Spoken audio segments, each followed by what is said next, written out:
Let's bring in Roger Ferguson, former vice chairman of the Federal Reserve. He is also the former CEO of TIAA and a CNBC contributor. Good morning, Roger. Good morning, Andrew. How are you? Mike here, Roger. But that one's Mike. Okay. He's the better one. We're all here. I'm sorry. No, not at all. But just give us your take on what we were just talking about. Essentially, there's the statement.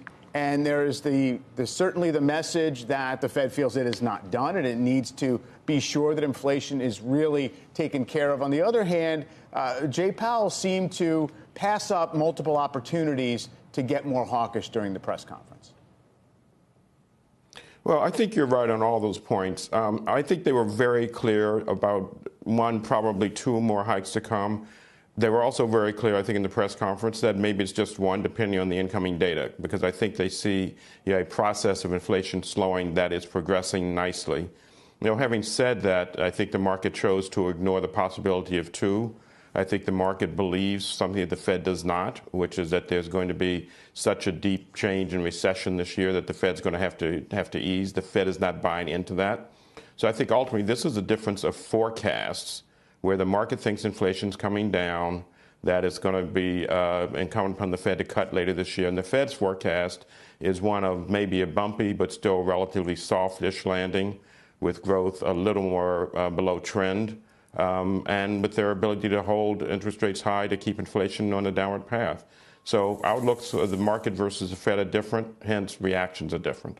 Sure. And I mean, one thing that perhaps investors might have been bracing for from Powell yesterday that they didn't get was perhaps a focus on him saying, look, we really think that the labor market has to soften up a lot more before we consider being done.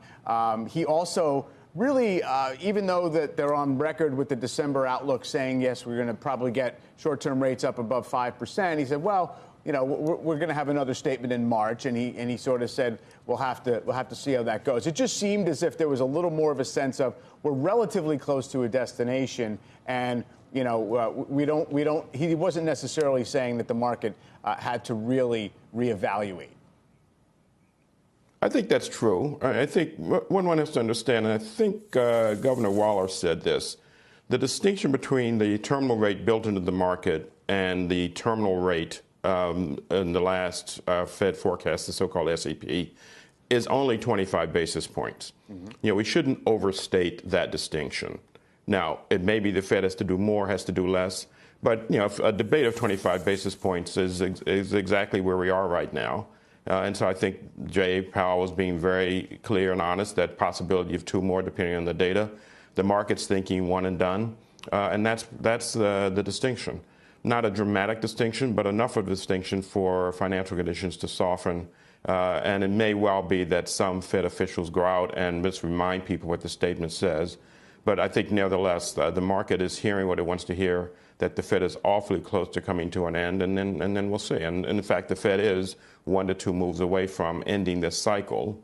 The other thing that Jay did, that Chairman Powell did, was he clearly raised the hurdle towards restarting, which I think the market may have liked as well. And so there are things in there for, I would say doves to like, and there are things in there for hawks to like. And we really are a difference of 25 basis points, frankly.